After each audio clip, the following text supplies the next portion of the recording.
have to remember that this case it's not purely a case about where it's happening.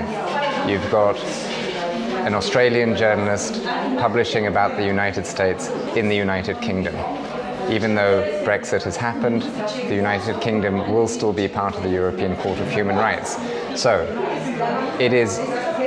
there are many territories that this affects. If you're in the US, you should be calling for it to be stopped, going to your representatives, your congresspeople, and that's the same in every country. If you're in Germany, for example, you need to put a lot of pressure on your local members of parliament. As I said, this case could quite easily end up in the European Court of Human Rights.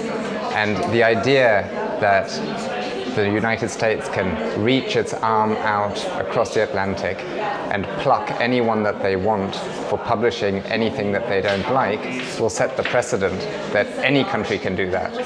If that case happens, it means that Saudi Arabia can lean into Germany and take whoever they want. It means that Russia can do the same, or China can do the same, and it means that no journalist is safe. It could go even further to the point where it doesn't even matter if you publish stuff, just receiving things that are classified, which is if the case gets through in the United Kingdom, that will be the interpretation of the law. The chances of an extradition to the US to face a sentence of 175 years in prison at the moment are really high.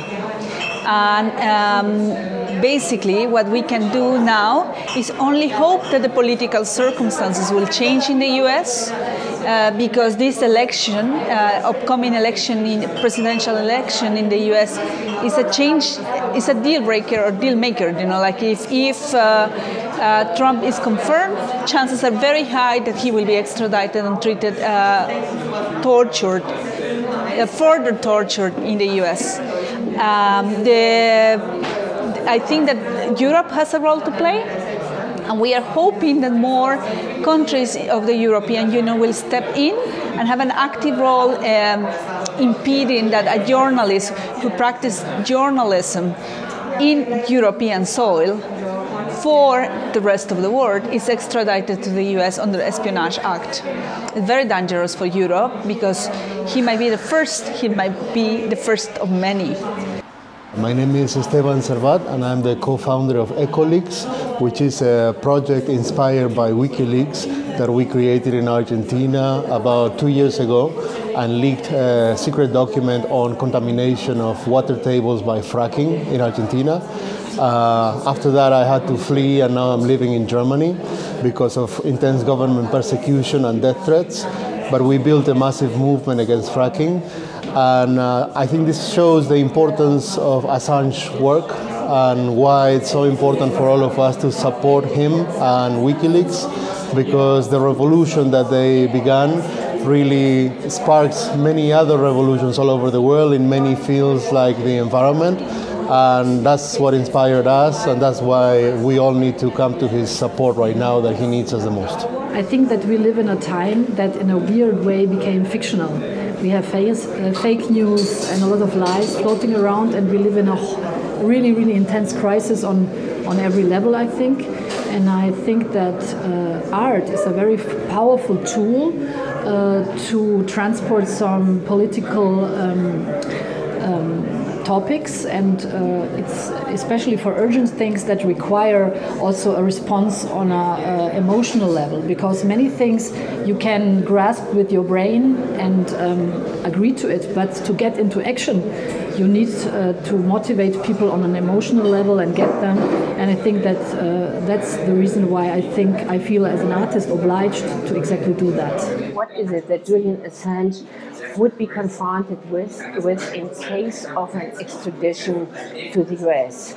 And for that end, we have to look at what Chelsea Manning was exposed to, also torture-like conditions and suffering, immense suffering during the entire trial there.